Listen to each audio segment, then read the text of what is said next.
and welcome back to Scottish and Scared. I'm your host Stefanie here to tell you about all the weird and wonderful things about my wee country, Scotland. If you would like to get in touch with us, you can send us an email at scottishandscared@gmail.com. Follow us on Instagram at Scottish and Scared Pod, or head over to our website scottishandscared.com for all of our links and anything else that you may need. Now, on to the show. Hello everyone, welcome back to Scottish and Scared. If you are a frequent listener, you will know that I have been gone for a bit now, almost a year at this point. I think it might actually be more than a year. I am going to talk about why, but before that, I want to thank everybody who has messaged me in the past couple of months. It has been amazing to just hear that people are still interested, hear that people still want me to do this, and just talking to you in general. I just really like talking to people, telling stories. A lot of you have been in touch with stories, your own personal stories, and I have taken them all down. Don't you worry, I will be doing a listener episode at some point in the future. But yeah, it's just been amazing talking to people, getting to know you. It's been really good. So I just want to say a massive thank you to everyone. It's meant a lot to me, and it's just brought me some comfort this past couple months. The things I'm going to talk about might be a wee bit upsetting to some people, so I do want to say there is a trigger warning. I will be speaking about terminal illness. So if you don't want to hear about anything like that, or you just don't really want to hear about my personal life in general, then you know the drill, just skip on ahead, because this might take a wee bit. So with all that stuff out of the way, let's get into where I've been. So, at the start of last year, my mum was actually diagnosed with lung cancer, which was a massive shock to me, to my entire family. All just shock is the word I would use. My mum has always been a really strong, driven woman. Nothing really ever got her down. Just a good mum. But at this stage, she was doing really well. She was receiving her treatment and it seemed to be going great. She seemed to be getting better. Things were kind of looking on the up. But towards the end of last year, she was told that the cancer had actually spread to her liver and her bones. And if you've ever had cancer or you've had to deal with it in any capacity in your life, you'll know that that is a pretty devastating diagnosis. It's pretty scary. Once you start hearing bones, you're like, oh, this is awful. But again, all things considered, she was doing great. Treatment was going well. She had been put on the waiting list for a medical trial that had actually had amazing results. People really were speaking highly about it. So we were all kind of just gearing ourselves up for that towards the start of this year. We had a great Christmas. We had a great New Year. Everything was going well. I had actually also moved in with her at that point just to help her with her treatment, just to be an extra pair of hands really around the house. And I was also working from home, so as you can imagine, I had absolutely zero time or mental capacity to do this podcast. But yeah, she was doing great at the start of the year, but in January, I also found out that I was pregnant with my first child, which was amazing. It kind of took everybody's mind off things. We were all super excited, super happy to have another wee one running about. And it was just nice to talk to my mum about something other than the cancer, just talk about baby names, prams, all that stuff. It was really nice. But unfortunately, in March of this year, my mum took a wee bit of a turn. She got super sick out of nowhere and she had to actually be hospitalised. 2 weeks later, she was then placed in hospice at the Marie Curie, who, just a side note, are absolutely amazing. The hospice here in Glasgow the treatment that she received there was just unmatched. They're just the best bunch of people. But sadly, she actually passed away while in hospice. So the past 8 months, as you can imagine, have been the craziest emotional months of my life. I lost my mum, but I also had a baby, which I think any woman listening can agree is probably the time that you need your mum the most. But yeah, so it's been an absolute roller coaster of emotion. Feel like I've had the worst day of my life and the best day of my life all at one time, and it's been very confusing, but it's also been exciting, and it's been sad, but it's also been very happy.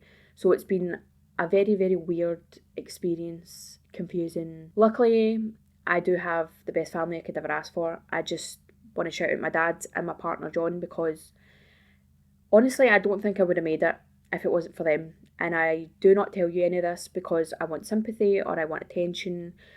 I want to let people listening know, if you've ever gone through anything like this, or you're going through something like this, you are not alone.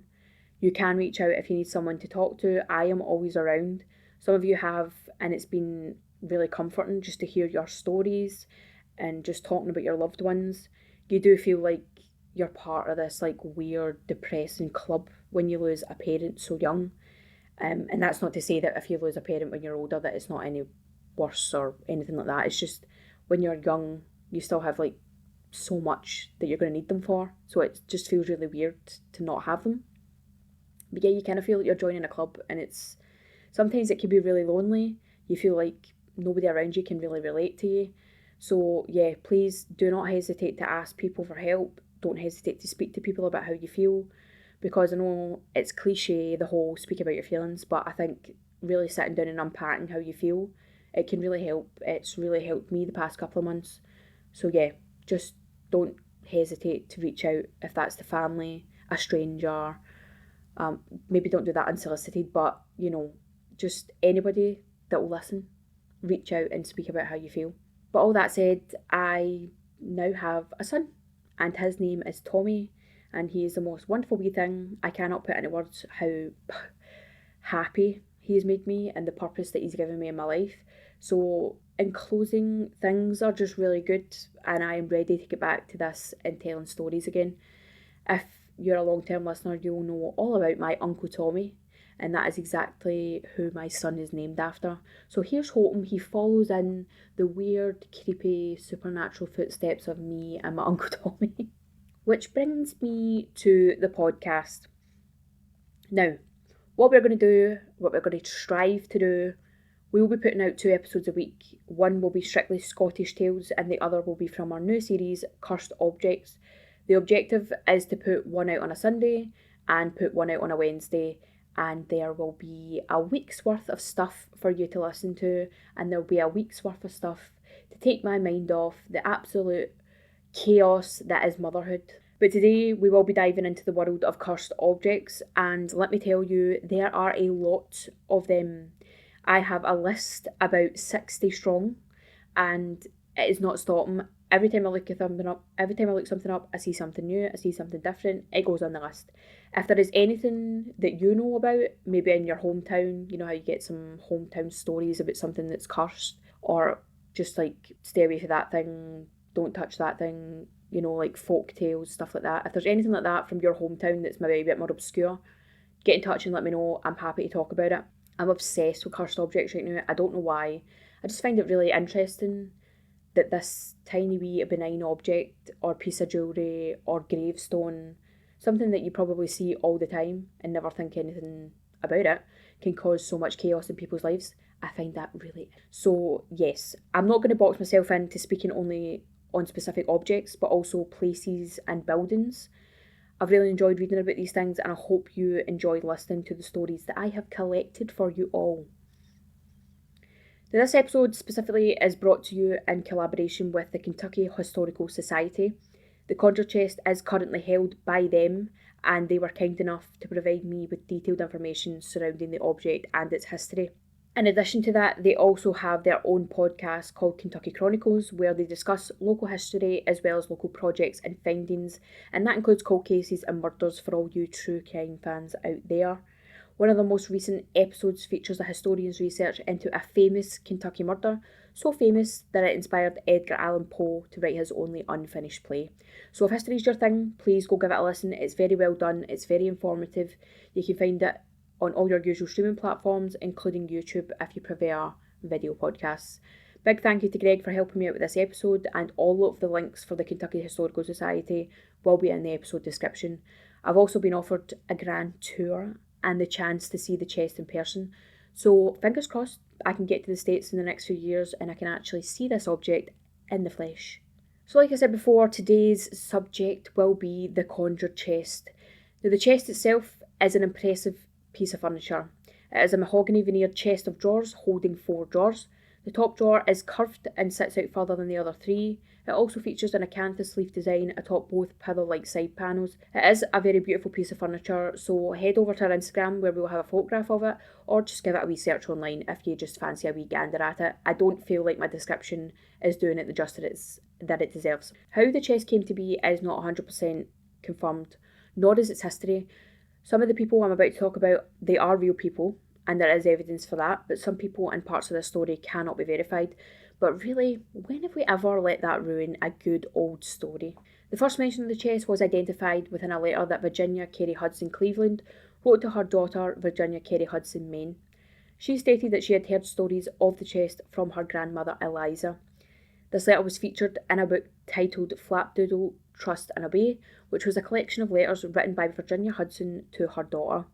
It's actually a very charming wee book. If you can get your hands on it, it is well worth a read.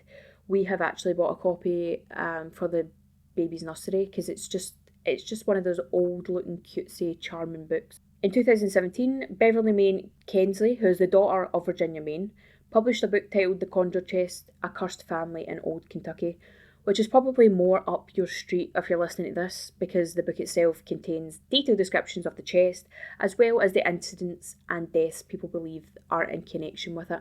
There was quite a bit of speculation on when and where the chest was actually created, but the biggest majority of sources and researchers seem to agree that it was created around 1830 in Meade County, Kentucky. And that is where our story begins. In 1830, the Graham family were residing in Meade County, Kentucky. The head of the family, Jeremiah Graham, along with his wife, were anticipating the arrival of their first child. The closer they got, the more frantically they tried to prepare the home and nursery for the child. During the preparations, Jeremiah decided the baby needed a new set of drawers to store their clothes and requested a chest be hand carved by an enslaved man on the property named Remus. The Remus got to work on the chest, and if this story is true, he was a very talented man because, as I say, the chest was a very beautiful piece of furniture. When he finally completed his work, he took the chest to Jeremiah, but unfortunately he was not pleased with the finished product and decided to beat poor Remus so badly that he died from his injuries. Understandably outraged by Remus's murder at the hands of Jeremiah, the other enslaved people on the property decided to avenge his death. They opened the drawers of the chest and sprinkled owl's blood onto the wood inside, placing a curse on the piece of furniture. Confusingly, Jeremiah then placed the chest into the child's nursery, even though he apparently hated it so much that he decided to beat a man to death. Now, this is where things start to get strange. There are 18 incidents of death or misfortune in relation to this chest in some way or another. I wasn't able to find any death certificates or documents to confirm exact cause of death for some of these people, just in case you're confused at the lack of information that I give in that aspect of the story. The first tragedy was the murder of Remus, the creator of the chest, but it would continue after the birth of Jeremiah's first child and who the chest was intended for, as this child would not make it out of infancy. The chest and the curse were the suspect of the cause of death, as most of the child's clothes had been stored inside it. Jeremiah's nephew also stored his clothes in this chest, and he was stabbed to death by his body servant on his 21st birthday. At this point, there were only 3 deaths in connection to this chest, probably nothing more than a coincidence to the average person, but that was enough for Jeremiah's sister-in-law, Amanda Graham, who, terrified it would kill again, took the chest and placed it into the family attic. She was convinced that this would prevent any more misfortune for the family. That was until Amanda's sister Catherine arrived on the property. She had recently eloped with an Irish immigrant named John Ryan, and after they tied the knot, they came to an arrangement with Amanda who allowed them to live on the land owned by the Grahams. Strangely, she would pass on the chest to her sister and her new brother-in-law as a wedding gift, which, let's be real here, not the greatest gift to give somebody, a cursed chest that seems to be killing everyone around it. As expected, both Catherine and John used the chest to store their clothes, but not long after that, Catherine would become really ill. This was just kind of put down to farm life stress. They were living in poverty, they were just down in the dumps, and this just seemed to get on top of Catherine. But due to all this, John decided to leave for New Orleans in search of work, and he was then killed in a freak accident. It wouldn't be too long after this that Catherine herself would pass on. Eliza Ryan, who I am assuming is the daughter of Catherine and John due to her surname, but please do correct me if I'm wrong, She and her husband John David Gregory had a daughter who would then sadly die at the age of 10 after placing her clothes into the chest. Their only son, Ernest Gregory, would meet Stella Sonsiffer and go on to marry in 1895. Stella placed her wedding clothes into the chest, and sadly she passed away within 2 years of the wedding. In 1884, a friend of Eliza and John, a Mabel Louise Whitehead, would come to visit and eventually live with the couple. She went on to marry Wilbur Harlan in 1897, and they would have a baby boy named Chester. Unfortunately, Chester's clothes were placed in the chest before he was born, and he would go on to pass at 2 weeks old. Chester's father, Wilbur himself, then put his clothes in the chest, and he died in 1905. In 1909, John Gregory's sister, Louise Gregory, was looking for a spot to stash her son Emmett's Christmas gifts. She managed to find a small space for the knitted hat and glove set in none other than the chest. In December of that year, Emmett had been working on the local railroad, and one evening, while on his way home, he got off the train and fell 30 feet through a trestle and died of his injuries. So sadly, he would never get to see the hat and scarf set that his mum stashed for him in that chest. Eliza and John also had another daughter named Nellie. She met her partner Fred Fraze in 1905 and was set to marry him in August that year. Like many before her, she was excited before her wedding, and she decided to store her wedding clothes in the chest, thinking, what's probably the worst that can happen here? Fred, her husband-to-be, would flee, and the wedding would never go ahead. In 1908, John Gregory passed away, leaving his dear wife Eliza in possession of the chest. After his death, she fancied a wee change of scenery, and she started moving the furniture around the house. One of those pieces was the chest, which she moved into her bedroom. She slept with it every night and seen it every morning, and tragically she passed on April 4th, 1915. Eliza's death is the only death I could find cause of death for. It included inflammation of the stomach and bowels and stomach congestions. But I also seen another source stating that Eliza had actually taken her own life. So I'm not entirely sure where that's come from and which one is accurate. So just take that with a pinch of salt. After this, the chest was moved to Louisville with John and Eliza's granddaughter, Virginia Carey Hudson Cleveland, and her husband, Curtly Cleveland.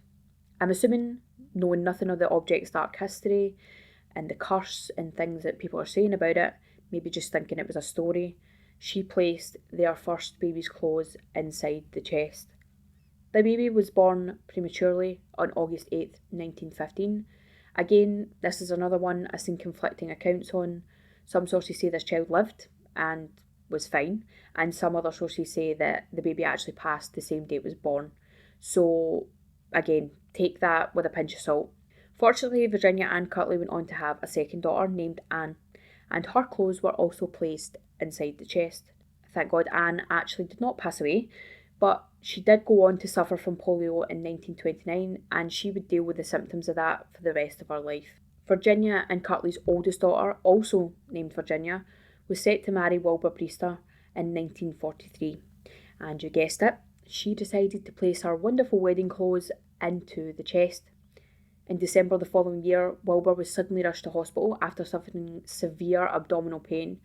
It turns out that his appendix had actually ruptured and an emergency appendectomy was scheduled. This would never take place though, as he would overdose on ether before the surgery could ever be performed. The third and last child of Virginia and Curtley was named Richard. His clothes were placed inside the chest, and within a week of that happening, he had been stabbed through the hand at school. Now, most of these tragedies related to the chest had centred around the family and their descendants, and mostly people living in the home until 1946, when Virginia and Curtley's neighbour Herbert H. Moore Jr. put his hunting clothes into the chest to free up some space at home. That same year, Herbert was killed in a gun accident at a neighbour's home nearby.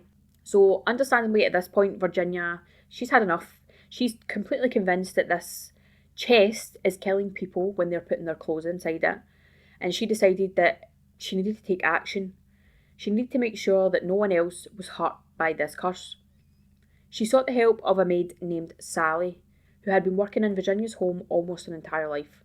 She asked Sally if she knew how to break a curse. Turns out she did.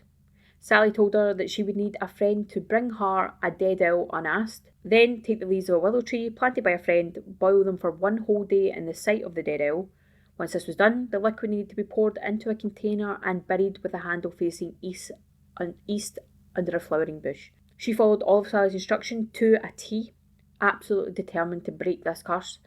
But in order for them to know if this ritual had worked, either Sally or Virginia herself would need to die before all of the leaves on the flowering bush had fallen. Shockingly, Sally would die the following September just before the last leaf fell, which is really, really odd. As far as I can find, Sally's was the last death in connection to the chest, and I think there was a lot of turmoil.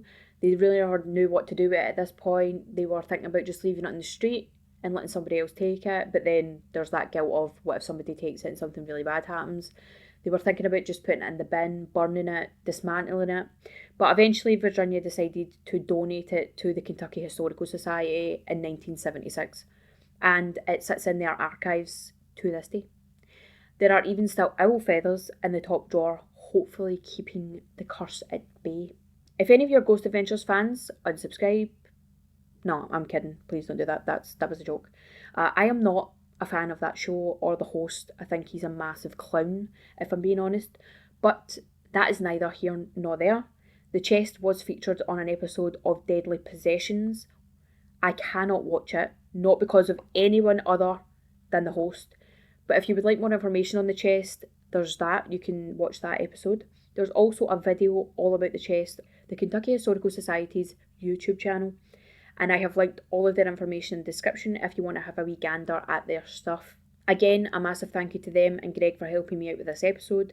I really appreciate that, and hopefully I can get to the States and see the chest in person. So, in closing, what do we think of this chest? Do we think it's cursed? Do we think it's just coincidence? Do we think that all these tragedies are just a case of time and place? Or do we think that there's something more sinister going on here?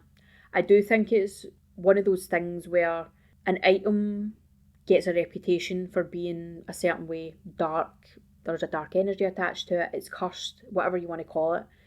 And then I do think that whenever tragedy develops around it, it's blamed for this stuff, and I think that's how curses are created in the first place.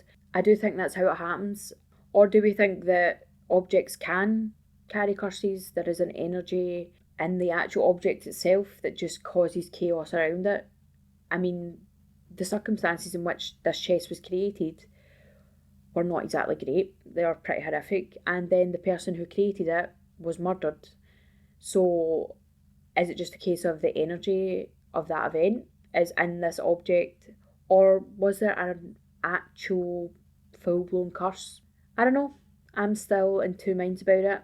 I think the time period in which this all takes place, there is a lot of death. There's a lot of things that cause death in infancy, and that is not a disrespect to anybody in this story or anybody that was affected by this or the deaths of these people. I just think sometimes a lot of bad things happen because of the time that you're living in. There's a lot more things that are dangerous. There's a lot more things to be afraid of. And I think it's easy to just blame outside things for those tragedies. But I will say, the reason I think this story has a wee bit more authenticity is the fact that after that cleansing ritual was done, Sally, the maid, did pass away, and there seems to be no more tragedy in connection with this piece of furniture. So I think that's really something to take note of. I do believe in curses for what it's worth. I do believe in intention. So yeah, just be careful who you're pissing off and be careful who you're being bad and nasty to, because it can come right back around and bite you on the bum. But please get in touch with me and let me know what you think of the chest. Do you think it's cursed, or is it just an awful case of coincidence? Let me know what you think of all this. But that is all I have for you today, folks. I hope you all had an amazing weekend and you have a great week. And I will see you next week with another cursed object.